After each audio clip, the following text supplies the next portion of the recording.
Today is Thursday, February the 17th, 2022, and it's a great day to have a day here on the Spurs Up Show, the best Gamecocks podcast on the internet. And on today's show, ladies and gentlemen, boys and girls, Gamecocks baseball is officially back. And on today's show, I break down this weekend series as South Carolina begins the 2022 season as they take on the UNC Greensboro Spartans in a 3-game series at Founders Park. Guys, I will break down the series in its entirety. First thing is first, we'll talk the Spartans, their pitching, their hitting. Also, South Carolina, the weekend rotation, what to watch for, key player of the weekend, and I will lock in my prediction as well. Also, guys, we had a fantastic throwback conversation, great interview with former Gamecocks catcher Hunter Taylor from August of 2019 as he breaks down his illustrious career in garnet and black. Guys, we've got a packed show for you here on this Thursday, and of course, as always, it's brought to you by our friends at the Spurs Up Show store. Folks, tsus.store for all of our latest drops, including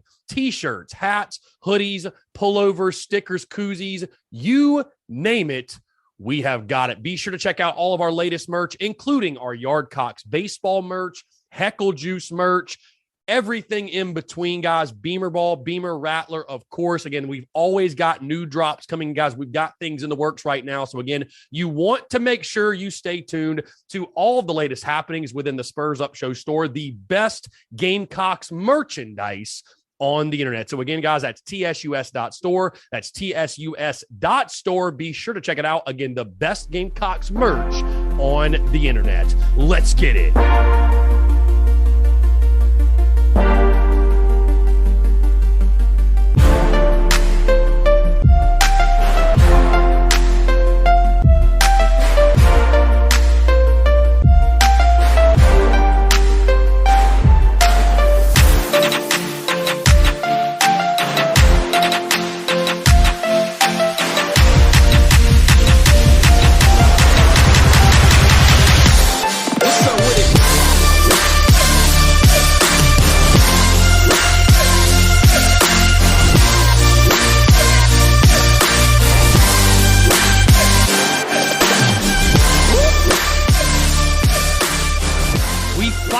Made it in just 24 hours or so, depending when you're hearing the sound of my voice.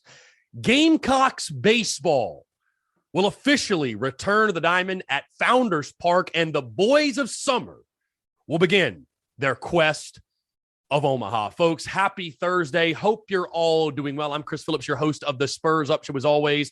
Hope this show does find you well no matter where you are, what you're doing. Of course, we have got a packed show for you here on this Thursday, as it is the first of many of our series previews for the 2022 baseball season. Guys, in case you did not tune in last year or the year prior, or you're just unfamiliar, every single Thursday, we will break down the weekend series, the series that is upcoming for the Gamecocks, a full breakdown for you. Of course, when South Carolina has their Thursday through Saturday series, we'll adjust accordingly. I think there's only 2 or 3 of those. But again, every single week, for the most part, on Thursdays, you can expect a full series breakdown, a full series preview. And again, that's exactly what we're going to do here today as the Gamecocks begin their 2022 season tomorrow at 4 o'clock against the UNCG Spartans. Guys, before we get going into everything, because we've got a lot to discuss, really quickly, I want to update you. Of course, I talked about this early in the week, but the opening day content for tomorrow, guys, I'm very, very, very excited. As you might recall, when signing day took place back in December, right, which is a very, very big deal, we were packed with content, things scheduled out, content beyond what we normally do. Well, that is the case tomorrow. You may have already seen on social media. You probably have.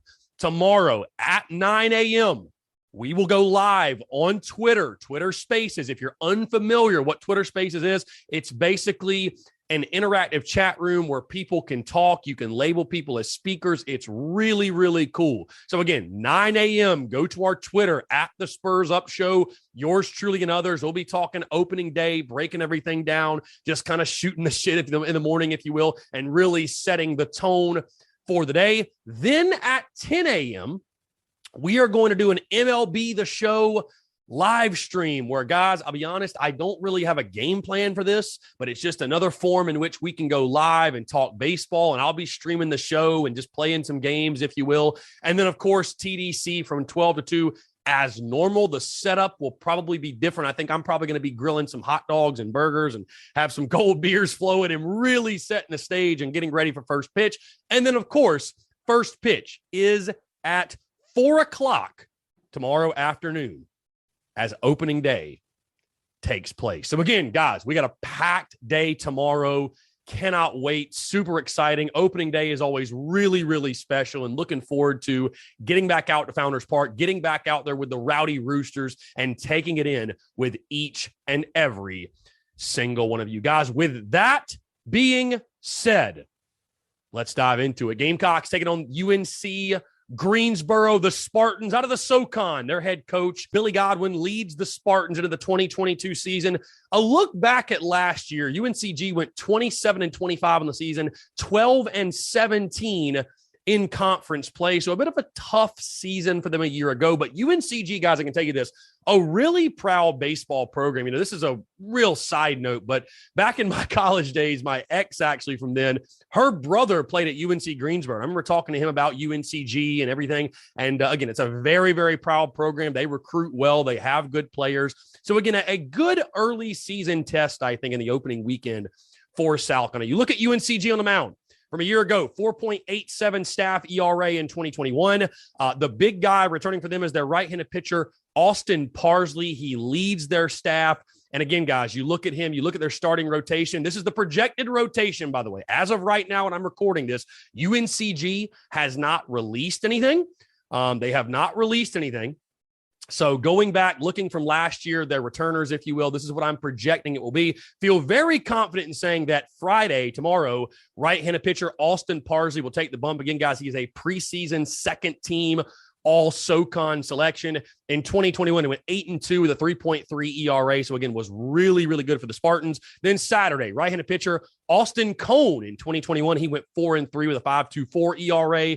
And then on Sunday, to round it out, right-handed pitcher Brendan Collins. Last season, he went 3-3 with a 5.54 ERA. So again, not a great pitching staff. I mean, 4.87 is good enough to win some ball games, but it's not really where you want to be. So we'll see if they can improve on the bump this season. At the plate, at the dish, hit 263 as a team in 2021. Their players watch for. They got some good ball players, by the way, guys. Prez Kavanaugh leads the returners. He is the 2022 preseason SoCon Player of the Year, which is interesting because in 2021, he hit just 230 with 8 home runs and 36 RBI. So again, I'm not trying to talk down on the guy, but it's crazy that those type of numbers could get you selected to be the preseason conference player of the year. But either way, he is. And again, a very capable bat for the Spartans. Also, Hogan Windish, another player to watch for, preseason second team all SoCon last season at 280, 10 home runs, 51 RBI. So again, a power threat for them. And then finally, the final player to watch for, Greg Hardison, another big guy, 312 last year. He's actually their leading returner in regards to average, 312 a year ago, 3 home runs and 36 RBI. So again, guys, you know, a non-conference test early. UNCG, a very proud program. Like I said, they've got some quality players both on the bump and swinging the stick as well. So it will be a test out the gate for South Carolina. And guys, let's move into the Gamecocks and start with the weekend rotation. Mark Kingston yesterday afternoon announcing his weekend rotation, and he sort of hinted at this a couple of days ago, but it is officially going to be on Friday, right-handed pitcher Will Sanders, Saturday, right-handed pitcher James Hicks, and then Sunday, left-handed pitcher Josiah Seitler. And of course, Seitler filling in for Julian Bosnick, who will be out this weekend. A flexor strain is what Mark Kingston is calling it, assuming he'll probably be out next weekend as well as they gear up to get him ready for the Clemson series. But, you know, hopefully, and it sounds like it's not going to be something long-term. So I look at it this way, guys. I look at it this way, and certainly, you know, it's a big storyline for the weekend that I think this gives other guys opportunities to pitch in your 3-game series. Again, guys, in case you missed it, tomorrow at 4 o'clock, Saturday at 12:30, and then Sunday at 1:30, all 3 of those games on SEC Network Plus. But I think it gives you an opportunity to, you know, get guys innings that need to pitch. You know, you got a lot of newcomers and guys that you just need work, right? They need game action. There's a difference between doing an inter squad and throwing a bullpen and actually being under the lights, pitching in front of the crowd at Founders Park, pitching against an opponent, if you will. So I think it could actually help you in a crazy way. I mean, obviously you want Julian Bosniak to get back as soon as possible and to be okay. And Josiah Seitler, watching him in the scrimmages, if you will, I think he's thrown the ball pretty well, 90 to 91, got good movement. We saw him pitch a year ago, and I think he will be your main midweek guy, but I think he should be able to give you a quality start on Sunday. So again, Sanders, Hicks, and Seitler, your weekend rotation for opening weekend at Founders Park. Guys, let's move into what to watch for as the Gamecocks take on the Spartans to begin the 2022 baseball season. And of course, you simply have to start with just everything that comes with opening weekend. You know, it's really special. You spend time, we do the countdowns and the breakdowns and the projections and the predictions, but to actually get on the field and what makes college baseball, not just even South Carolina baseball, but college baseball as a whole, what makes it so special is really truly the uncertainty and the parity within the sport. And anybody can beat anybody if you have the right arm, you got the right stick, or you got the right player, the right whatever. The parity that's in the sport and the mystery, if you will. And there's something different. I think we can all agree. There's something different when it comes to Gamecocks baseball and just how special it is. And I talk about all the time that it is our crown jewel, if you will. It's our crown jewel. And it's, Gamecock fans are as passionate about fans in college baseball. You know what I mean? So the majesty of opening weekend, obviously there will be a lot of butterflies for everyone, including the fan base. You got a lot of newcomers as well. Even guys that are returners. Again, you listen to like big league guys, even an opening day, it never gets old. An opening weekend back at Founders Park, full capacity. I'm going to get that more in just a second, but going to be really, really cool. And as I told you before, there's competitive pressure, and that is a beautiful thing, guys. Pressure is a privilege, and it's going to be so much fun to watch it take place at Founders Park this weekend and beyond. Moving to my next big storyline and what to watch for this weekend, guys. Again, the absence of Julian Bosniak shuffling the weekend rotation, and just how does that affect the way that South Carolina attacks in regards to their bullpen, in regards to next week when you take on Winthrop in the midweek? How does South Carolina go about that? How does Mark Kingston, Justin Parker, your new pitching coach, how do they navigate that? Who do they put in certain spots? And that's another big storyline for me, guys, moving into that. Great segue is this sort of serves as the beginning for guys to claim roles. A lot of you have been asking me, Chris, who's your setup guy? Who's your eighth inning guy? Who's your closer? Who's this? Who's that? And I'll be totally honest with you. I think South Carolina has a lot of capable arms, but I don't know that I really left spring, the scrimmages, the inter squads, all that good stuff. I don't really feel like I go into the season saying, oh, that guy's for sure the seventh inning guy. Oh, that guy's for sure the eighth inning. Oh, that guy's for sure the closer. I think you're going to be I think Kingston, Parker, I think those guys are going to be using these first couple of weeks in the non-conference to say, hey, we're going to give you an opportunity. Let's see what you can do with it. Guys like Michael Esposito, guys like Noah Hall, Matthew Becker, Michael Braswell. Hey, your veterans in Coyne, Gilreath, Tringali, and Sweat. Guys are going to get an opportunity. Brett Thomas, CJ Wines. Again, you got plenty of options. It's just who steps up, who claims those roles. And again, we'll start to get those answers this week. And again, we have so many questions around this team, as many other teams in college baseball do, by the way, but there's so many questions around this team and specifically the bullpen. I've talked about the bullpen a lot leading into opening day. There's so many questions. We'll start to get answers this weekend. And that's the beautiful thing. That's a great thing. We'll actually start to learn something about this ball club and, who's ready, who's going to step up, who's going to flourish under the lights, and who maybe is not quite there in regards to helping out the ball club. So again, going to be very interesting how they navigate things, who they use, who they put in what spots. And do we see, I think we'll get a good idea of what the coaching staff thinks of these arms and thinks of these bats as well, like the youngsters, who they plug in at DH, who they plug in at center field. Again, we're going to start to learn roles very, very quickly. I think some are more known than others, but that is the beauty, like I said, of early on in the season, these non-conference series. You get to find out, who are your dudes, because you got to find them quickly, because you got this weekend, the next, and then you take on Clemson, then you take on Texas, then you get an SEC play. So the season comes at you fast. You got to find out your dudes and find them quickly. Guys, again, another top storyline for me is your newcomers. Just anytime you have opening day, the start of a new season, it's crazy how much in baseball, your roster turns over. It's wild how much differently your roster can look from season to season to season. And certainly, that is the case. Basically, your entire infield is different. And you've added so many key pieces. I've talked about Kevin Madden and Brant Belk, and you've added these freshmen and all that. So getting your first look at those guys, fans get really fired up for like the spring game, for example, for South Carolina football. And, our first look at Spencer Rattler, our first look at this guy, that guy. I kind of get the same feeling for baseball. You know what I mean? To see a guy like Michael Braswell take his first reps at shortstop in a game, to see a guy like Brant Belk, who we faced and was going against when we played Mizzou, now in a Gamecocks uniform, to see a guy like Kevin Madden take over the hot corner, and, a guy who hit 313 last year in Blacksburg, and he translate that over to the SEC. Some of these newcomers, see a guy like Thad Ector get opportunities, a true freshman. So I'm really excited to see the newcomers really take center stage. And again, early on, finding out just which guys can help you. Certainly, guys, a top storyline and something we're all watching for going into this weekend is the new approach and what South Carolina does swinging the stick this weekend. I talked about this a couple of days ago, talked about it on Monday. We broke down the season and gave projections, predictions, all that good stuff. But how quickly do we see? Is it something where it's a noticeable change?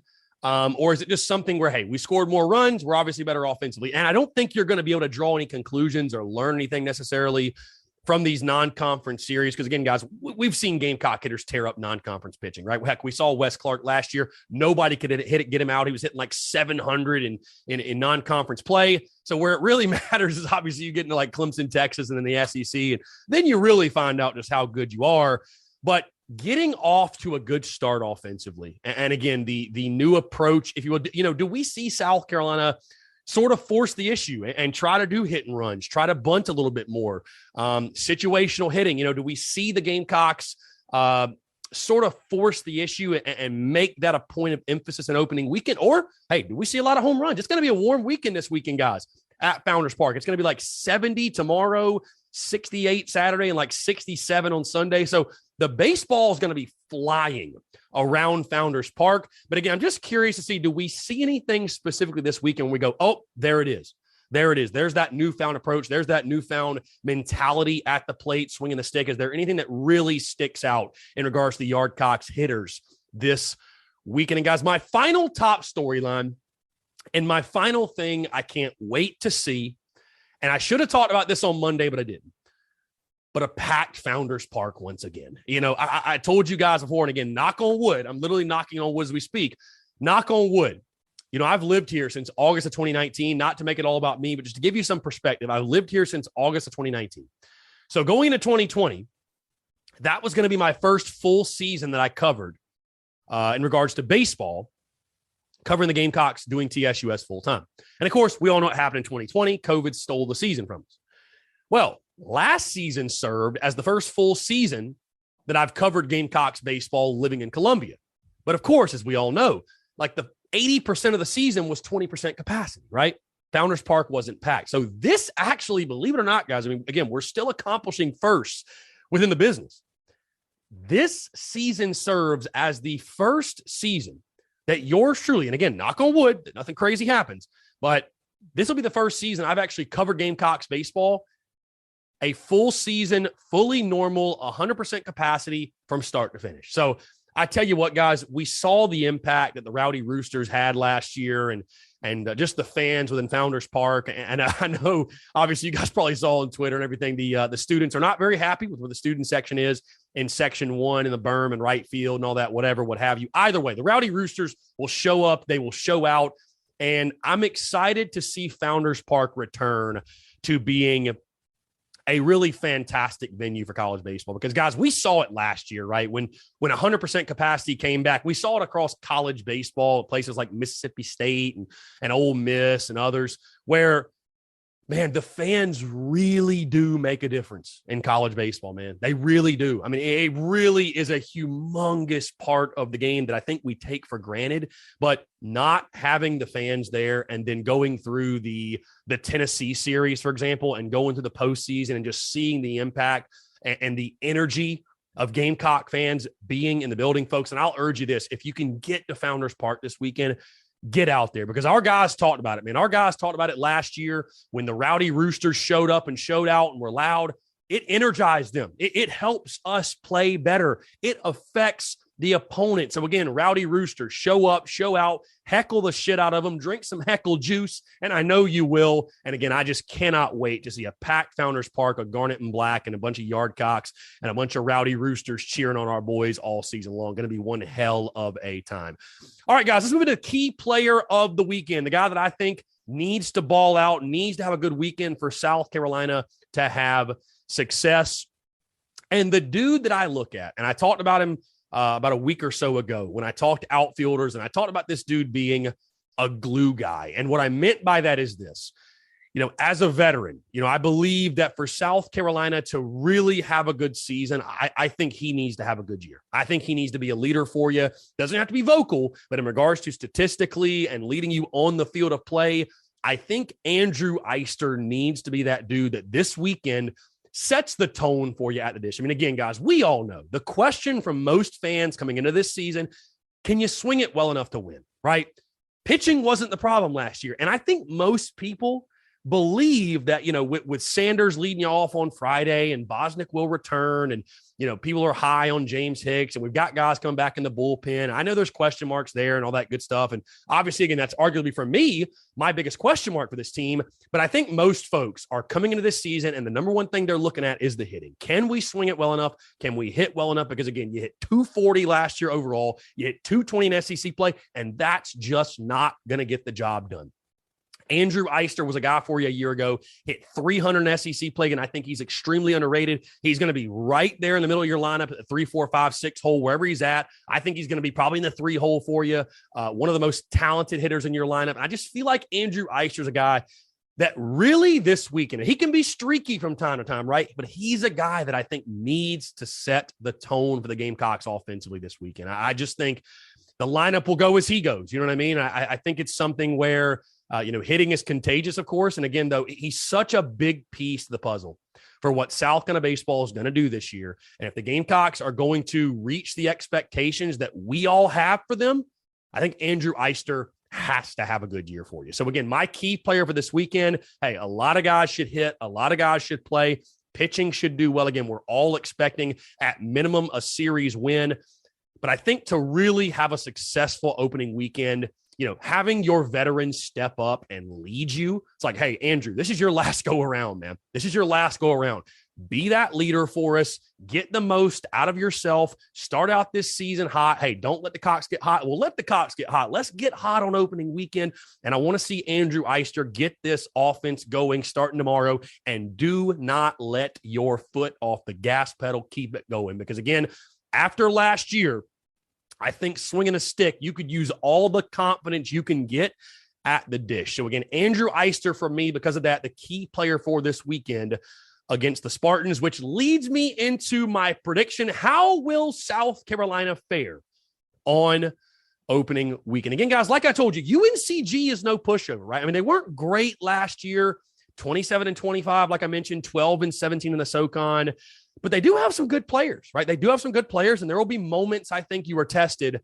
However, this is a South Carolina baseball team that, again, I think a packed Founders Park. I think this team is on a mission. I think this team, after last year, its season ending on your home field, really in heartbreaking fashion, I think this is a group that's going to have a chip on its shoulder. And I know you don't have Julian Bosnick. I know there's a lot of new pieces. Again, guys, you already know my prediction. I think this team's being slept on. I think you've got enough in the bullpen to figure it out. Hitting wise, I think you're going to be exponentially improved. I think the baseball is going to be flying all over the yard. Again, guys, I'm not just saying it. I'm not filling you up with hot air. I'm telling you, I think this lineup is going to shock some people with how much better they're going to be. And again, even if you're not clicking on all cylinders early, you don't need to be clicking on all cylinders to take care of business against UNC Greensboro. So again, I've got the Gamecocks taking the series. I've got the Gamecocks sweeping on opening weekend. I do think the Gamecocks get off to a 3-0 start.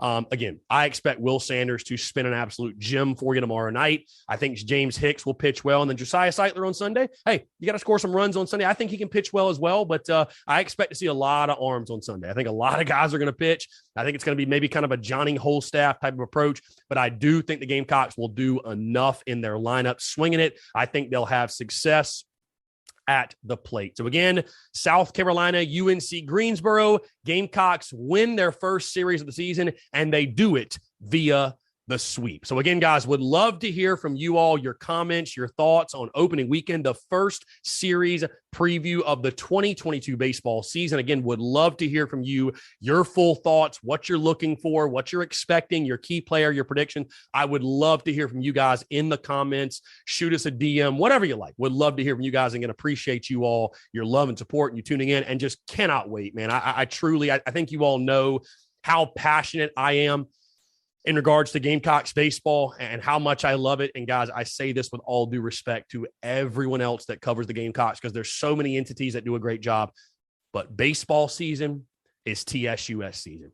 Baseball season is C Philly season. And I tell you what, this is going to be the biggest, the best, and the baddest baseball season the Spurs Up Show has ever covered, has ever produced. The content is going to be unlike you've ever seen. And again, I just simply put, guys, cannot wait to get out to Founders Park, take it all in with the Rowdy Roosters. It is going to be one hell of a weekend, and it's going to be one hell of a season. So again, guys, hope to see you out there. Like I said, I've got the Gamecocks sweeping UNC Greensboro to start the 2022 baseball season. So again, guys, that's going to do it all for me. Appreciate you all tuning in, guys. Like I said, quick reminder, tomorrow, the opening day content, folks, content bleeding out the eyeballs. Twitter Spaces at 9 a.m. MLB The Show live stream at 10 a.m. The Daily Crow 12 to 2, and then first pitch is at 4 o'clock. And again, guys, don't forget your game times this weekend, 4 o'clock, 12:30 on Saturday, and 1:30 on Sunday. Guys, the weather is going to be incredible for opening weekend.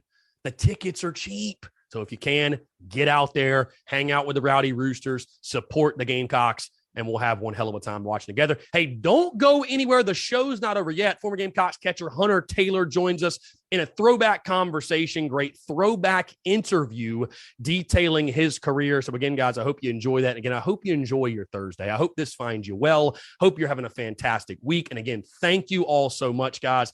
I cannot stress enough how excited I am to begin this journey that is the 2022 baseball season, to party with the Rowdy Roosters, to talk with a bunch of yard cocks, and we're going to do the damn thing all season long. But folks, that's all for me. Appreciate you all tuning in. Have a great rest of your Thursday, and enjoy this conversation with former Gamecocks catcher Hunter Taylor. All right, joining us today on the Spurs Up Show is a man that played for the Gamecocks from 2015 to 2018. During his career, he hit .240 with 11 home runs and 58 RBIs. He also led the SEC as a senior by throwing out 22 runners trying to steal. He was named to the NCAA Regional All-Tournament team in 2016 and was drafted in the 23rd round of the 2018 MLB Draft by the Chicago Cubs. I'm very pleased to welcome to the show former Gamecocks catcher Hunter Taylor. Hunter, appreciate you taking the time, man. It's a pleasure to have you on.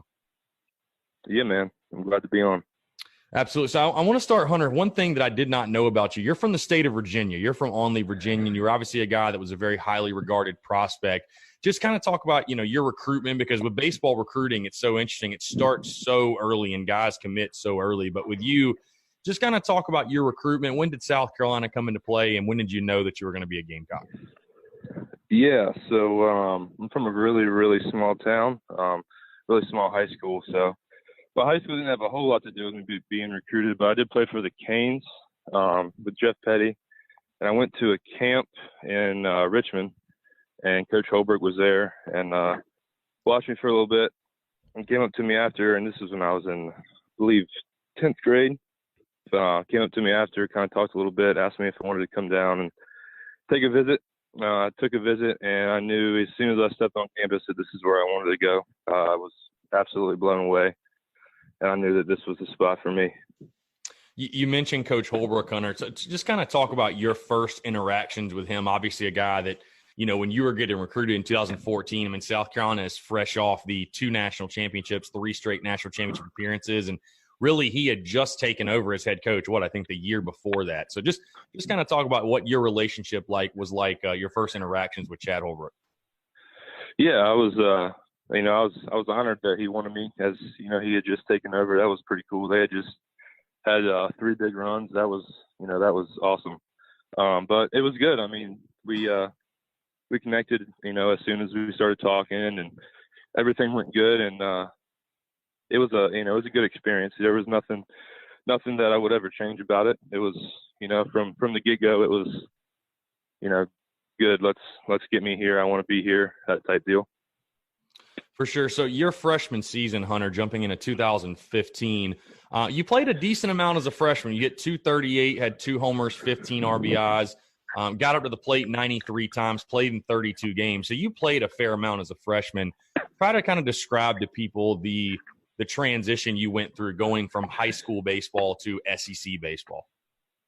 Oh my gosh, it was huge. It was unlike anything that I had ever imagined it would be. I mean, I went from playing at Nandua High School in Olin, Virginia with, maybe 20 fans to South Carolina. It was mind-blowing. It took me a little while to get used to it. Like I said, I mean, I had never seen anything like it before in my life. But after that first at bat, after that first inning catching, it all just turns into baseball. But it was absolutely mind-blowing. What was kind of your own personal welcome to the SEC moment? Was there a guy that you faced, or maybe one of your teammates that you caught, or maybe one of your own teammates you faced? What was that welcome to the SEC moment where you're like, this is a lot different? That had to be probably when we played Vanderbilt my freshman year. We faced Carson Fulmer and Walker Buehler. That was good luck. For sure. So anyone who's a diehard Gamecock baseball fan, Hunter, who has watched you, knows you're a guy that throughout your career, you were a leader on the team and you play with a certain fire and intensity. Where did that come from for you? Is that something you always had? Or, where did that spark, I guess you could say, come for you? Yeah, I've always been like that. Freshman year may have been a little different just because, new guy, whatever. But after that, I've always wanted to win. And baseball for me was always about winning. There was never any, anything like that. So I've always wanted to win, and I've always had that mindset that, if you try to win, good things happen. So I'd say that, and just the fact that we didn't want to lose. None of us wanted to lose ever. And when you put 9 guys on the field like that, it's a good recipe to win. For sure. So that 2016 season, Hunter, you really didn't play a whole lot. Played in 15 games, but like I mentioned at the top of the show, South Carolina goes into the regionals, and you're actually named NCAA Regional All-Tournament Team in 2016. Just kind of talk about that regional for you guys, and then for you specifically, what was clicking for you in a season where, again, you didn't play a ton, but you were able to come up big in the postseason. Yeah, it's funny you bring that up. I was actually going to transfer after the season, and I believe we were playing Rhode Island. We got beat by Rhode Island first game. So it was kind of like back against the wall. I got thrown in there the next day, and I was like, hey, here we go, strap it on. We got to win. We got our backs against the wall. It's time to get going. And we ended up blowing out, I think, Rhode Island next game, or Duke. I can't remember, somebody. And then, the rest of the postseason, I played a decent amount. And it really changed my look on it. Like I said, I was going to transfer, but after that, I was like, man, I can't leave this place. I can't leave this. This is unlike anything I'll ever be a part of anywhere else. So it was yeah, I was going to say, so I think that's something that's I guess a little bit eye-opening, not shocking because transfers happen a lot in baseball. But what were the so it was just that regional that really made the decision to just stick it out? Yeah, it was that. Not even playing, just seeing all the fans there and all the hype around that regional. It was, I was like, man, I can't leave this. I'd be crazy to. You can't find this anywhere else in college baseball. So, Hunter, you also had had an opportunity to play in one of the best, if not the best, rivalry in all of college baseball, the South Carolina Clemson rivalry. Just, again, you being an out-of-state guy, I'm not sure how much you were familiar with Carolina Clemson at all, but just kind of talk about that rivalry, your experiences in it, and when did you come to terms or realize that was not just another series? The BP before the first game we played Clemson, I knew about it, but I really didn't know about it, if you know what I'm talking about. And BP before that first game kind of hit me like, we got to beat these guys. But it was right before the first game. Like I said, being out of state, I really didn't. I mean, I knew about it, but I really didn't know that much about it. And but BP before that first game, it really hit me. These guys, they're our rivals. It's time to go play and see what happens. What's the worst thing you heard from the crowd in Doug Kingsmore? The worst thing I probably can't say on here, but I know there was my good friend Alex. He was playing left, and he came in and he looked at me and he went, "Hunter, am I fat?" And I said, Alex, you gotta stop, man. I think they're trying to get to you. And he went, but am I fat? And I said, Alex, you're fine. Good play. That was a good one. Oh man, that's awesome. So Hunter, you're one of the few guys, I think I've had one or two more, but you're one of the few guys that went through the coaching change from Chad Holbrook to Mark Kingston. And it's kind of ironic that, after 2016, you decide to stick it out, not transfer. Then the 2017 season happens, which with all due respect, I'm sure there were at times you were like, man, I came back for this. Cause it was a rough year for you guys. I'm put it out there. It was a really rough season. For you played a little bit, hit 212 on the year, but overall as a team, it just didn't happen, whether it was pitching, whether it was injuries. Really tough year. Chad Holbrook loses his job at the end of the season. Just kind of talk about and walk me through, again, you come back for your junior year. The guy that recruited you, though, is now fired. Talk to me about when you found out and just sort of what your reaction was. Yeah, we got a call saying, we actually had a meeting on the phone, I believe it was, with everybody, and kind of introduced everyone. And I'm not gonna lie, it was strange. I mean, we were all kind of like, oh, what's gonna happen? But I will say the first day that we got there and we all had, got in the team meeting with Coach Kingston and everybody, it was very, it changed quickly. It went from, okay, what's going to happen to, all right, this is what he wants to do. We want to win. He wants to win. Let's make it happen. First day, there was no more questioning what was going to happen after that. It was clear that we were on the same page as far as, let's go out with a win. Let's win. Let's get to where we want to be. And like I said, there was no confusion on that. He welcomed us with open arms and knew we wanted to win. He wanted to win, and kind of went from there. When you look at the Chad Holbrook era, Hunter, the thing that kind of perplexes me with that is that, I think Chad is a really, really good baseball coach. I mean, obviously, the guy has been on multiple national championship teams, not just South Carolina, but North Carolina as well.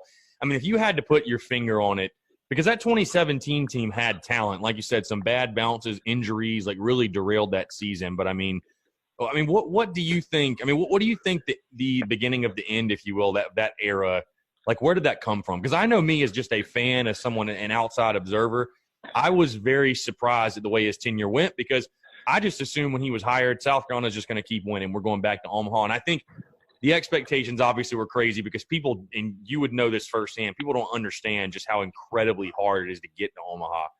But do you feel like Chad Holbrook in any way got sort of an unfair shake? Or, I mean, what's your take on it? Because I know that people were kind of 50-50, some on the fence that he shouldn't have been let go, should have been let go. What are your thoughts on that? Yeah, I mean, I don't know about the whole behind the scenes type deal. I mean, we, like I said, our job was to show up and play. And like you said, I mean, people don't realize just how hard it is. And when you have injuries, when you have, things that happen that you can't control, it's really hard. But at the end of the day, the fans, we're South Carolina. We're supposed to win. And I couldn't tell you what the actual beginning of the end was, but I do know we had a lot of unfortunate events and injuries and you can't help that. Like you said, it's out of our control, but the fans want to win, and that's they should. That's how it's always been. So I'd say just like you said, injuries, things that are out of our control. A lot of that happened at the wrong time, and fans want to win at the end of the day. So you talked about things quickly changed when Mark Kingston was hired. And I think most Gamecock fans, most rational Gamecock fans, think very highly of Mark Kingston. I think he's got the program heading back in the right direction, back where it was under Ray Tanner. But you talked about things changed. I remember going into the 2018 season, and that was my biggest thing I was saying to Gamecock fans. I thought you're really going to see a change philosophically, just in the way you guys played, attacked each day, attacked each game, whatever, et cetera. But talk about what were the biggest changes for you guys? Like you guys get into fall practice. What was the kind of the biggest change, would you say, overall? There wasn't a whole lot of, change baseball-wise. I mean, we still did the same stuff. We still practiced hard. We did everything the same way. But I think it was more of a change with us as a team. We had just come off a bad season, and we kind of got together and said, hey, that can't happen again. This is South Carolina. That's not supposed to happen. Let's get this thing figured out. And he was there and helped us a lot with that. I mean, he let some of the older kids. He kind of let them. Not saying he let us coach, but he let us get things straight and take care of some stuff between ourselves. So I think it was just a fresh start, if you would. Starting over, fresh start. We had, like you said, had a bad season the year before, and I remember talking with Chris Cullen before the season started, and I was like, man, we got to figure this out. But that's exactly what we did. We kind of just said, you know what, let's go out on top, and let's just win. Who cares about everything else? Who cares what the media says? Who cares what the fans say? Let's just go win. And so we did it. Yeah, so kind of sticking on that same note as well, you're moving into the 2018 season, your senior year. It's funny because, I asked, and it's to see the way you guys made progressions and steps really offensively as well, because, you had a lot of guys that really maybe didn't reach their full potential or were not key guys that, even yourself. Your best year as a hitter, 261 average, 9 homers, 34 RBIs. Already talked about you led the SEC in throwing guys out. So, you had a great year. You think of a guy like Madison Stokes, who had by far his best year at South Carolina. I know you said nothing changed, but, man, offensively, it felt like he had some magic potion or whispered something to you guys' ears before you took the plate, because it was just like a different team offensively in 2018. Yeah, we hit a lot. And it wasn't just him. It was us, too. We would go get our extra work in more than we needed to sometimes, and we hit a lot. We used pitching machines a lot.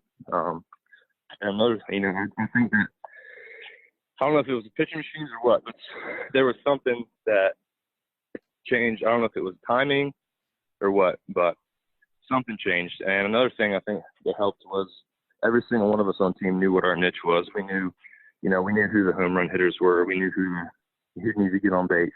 Like for myself, I knew I was good at throwing people out, and that's what I tried to do. That's what I tried to make myself good at.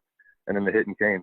So I think it was a little bit a mixture of that, and it's a mixture of everybody knew what they needed to do to get the job done to win, and went out there and did it, and didn't try to do too much, didn't try to,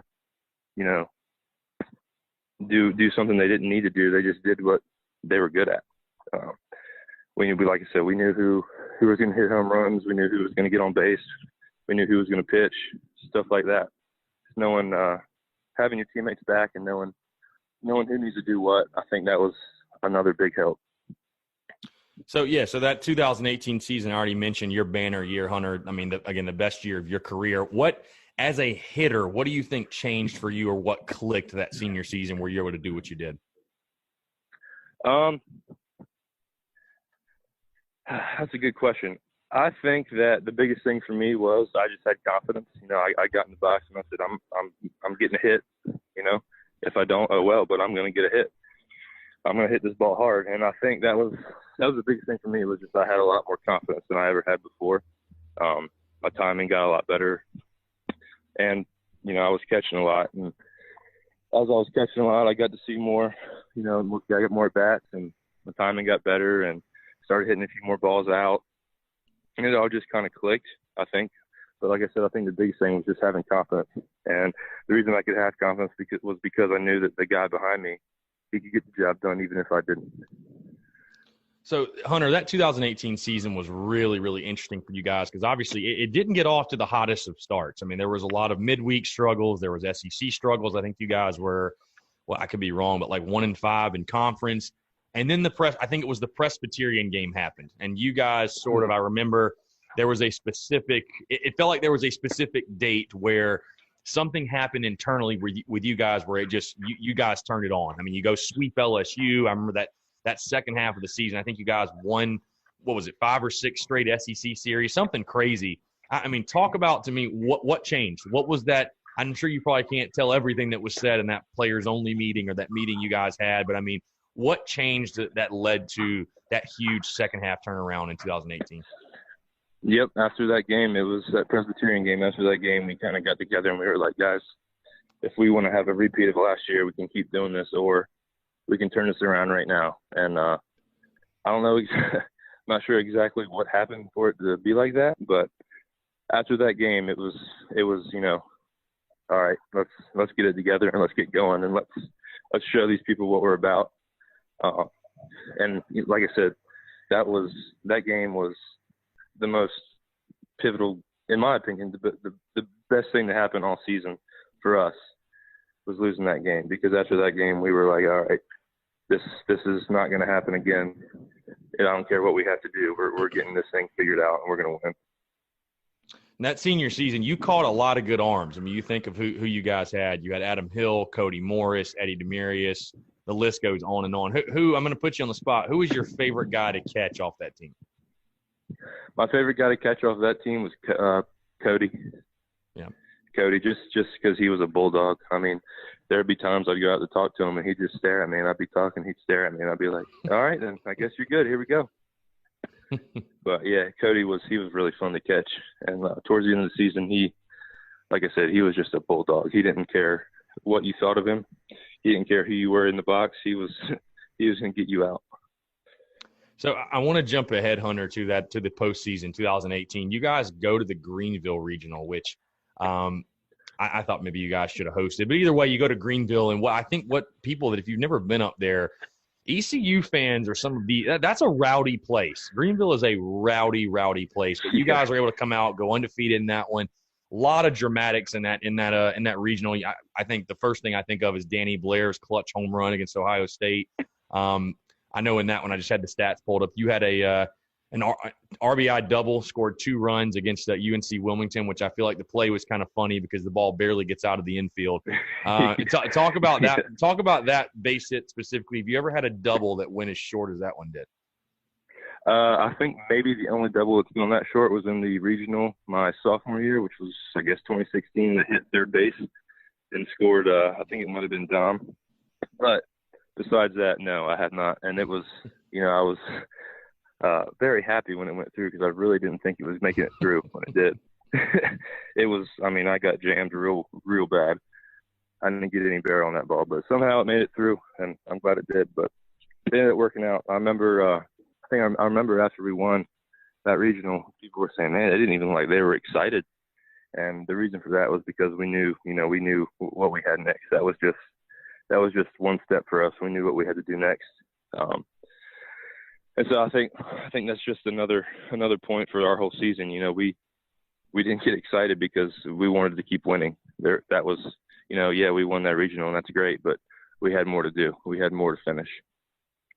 For sure. And what was next for you guys was the Arkansas Razorbacks, who were, I believe they were a national seed, one of the best teams in college baseball.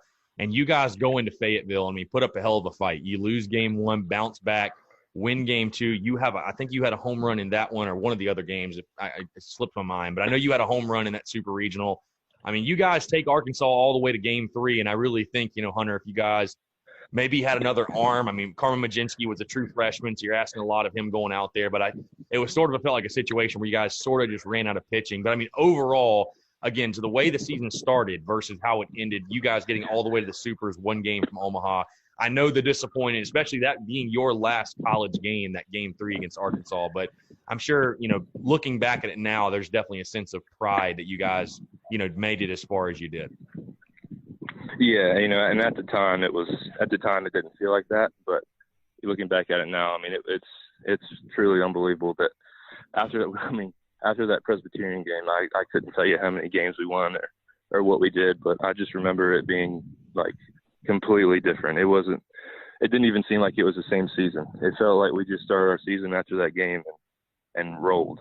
But it like I said, it's looking back on it now, it's unbelievable what we did. And it was probably the most fun I've ever had in my life. It was awesome. Every game. I mean, every single game was awesome.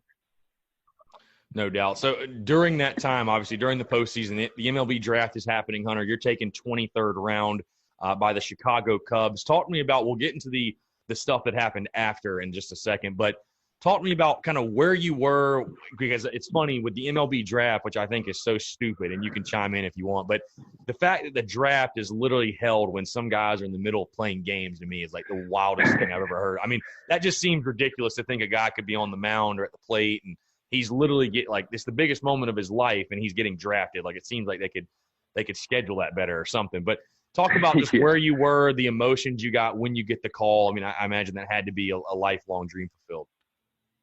Yeah, we were practicing. I was standing there at home plate. I think we were doing cuts and relays or something.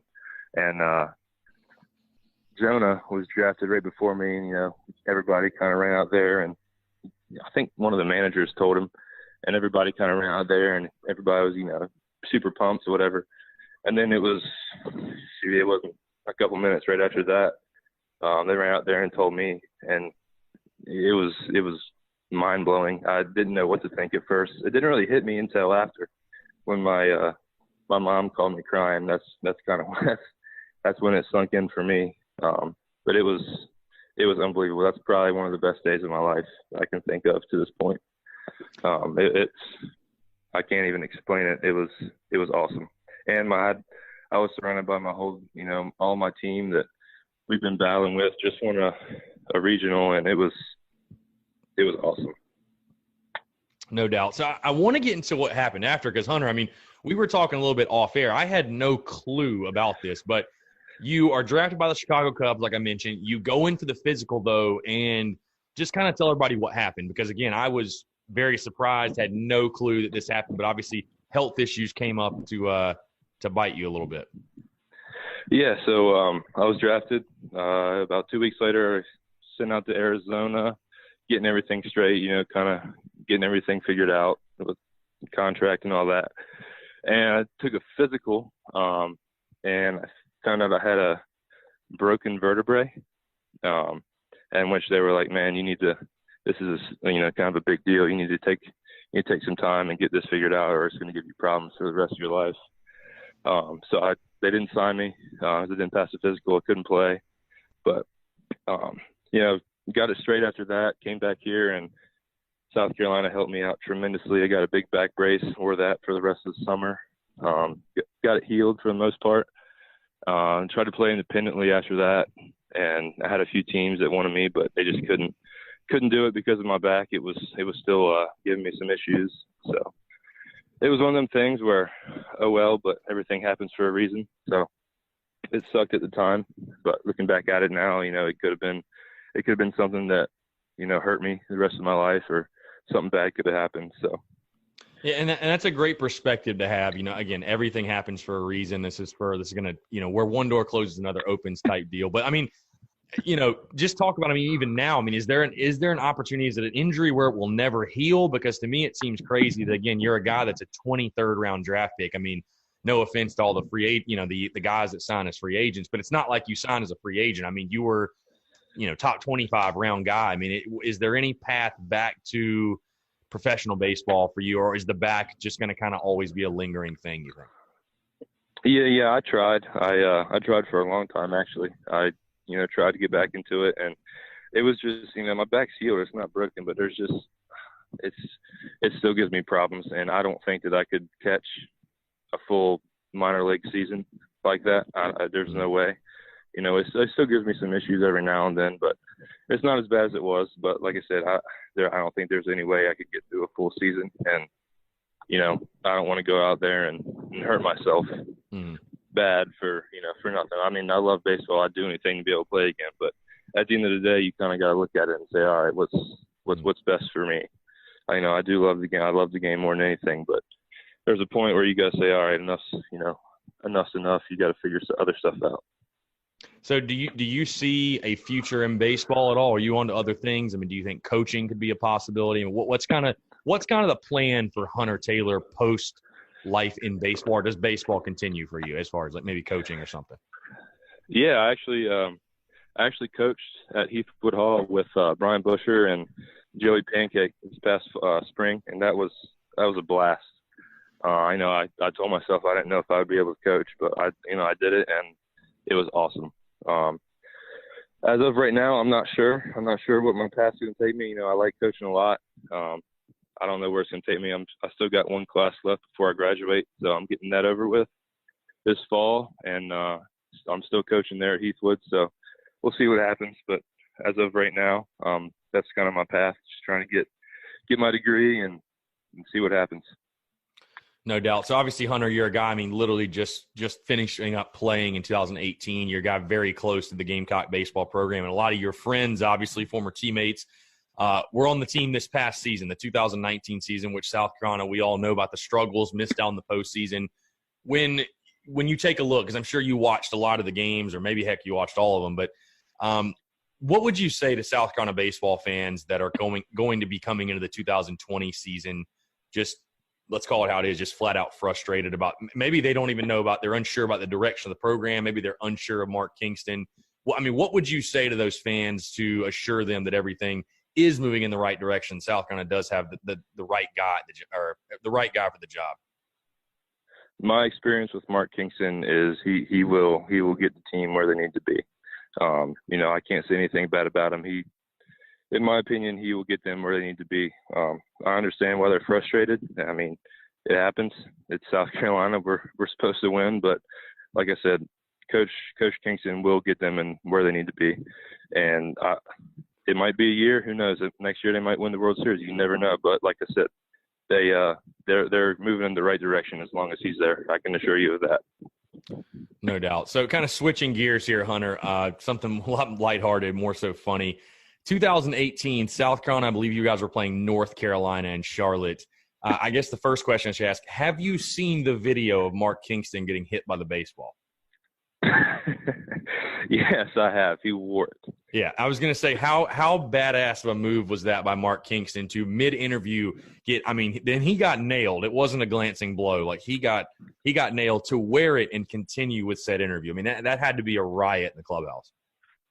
Yeah, we talked about that for a while. I mean, that's just his personality. I mean, he's hardcore, and that proves it right there. I mean, he wore one right off the chest and didn't even blink.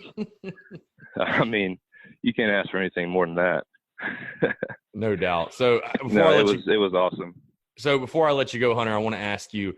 Obviously, you've got a lot of great memories at South Carolina, but when you look back, maybe the funniest story that you can tell on the airwaves from your time at Carolina. The funniest story. Because I know in baseball, there's a lot of them. I know you can't tell all of them, but there's a lot of them. There's so much crap that happens in a baseball locker room. It's crazy. Yeah, I can't tell all of them, but we did used to have some dance parties after we won some games up in the locker room, after we won some big games. And there was one dance party where Alex Destino got a little carried away, and I won't say what happened, but it was needless to say, it was really funny. And yeah, it was hilarious. I can't say it over here, but I wish I could. I can't. But that shows how Alex is, and that was just stuff like that happened all the time. That's just an example. But we had a lot of fun. It was the most fun I've ever had in my life. I wish I could go back and do it again. So, last question, one more, Hunter. When you look back on your career, your favorite overall memory as a Gamecock, the time when you were wearing the garnet and black? Wow, there's so many. I'd probably have to say opening day of 2018. Just everything was new. We were trying to figure out who we were, and I mean we lost, but it was still good. I mean it was just getting that season started. Everybody was figuring out who was who and everything like that. But just the start of that season, something felt different. I mean we didn't do good at first, but it's in the back of our heads. There was never a doubt that we were gonna be in the talk at the end of the year, in that first game. For some reason, like I said, we didn't win, but it just felt different than it normally did. I think that was probably one of my best memories.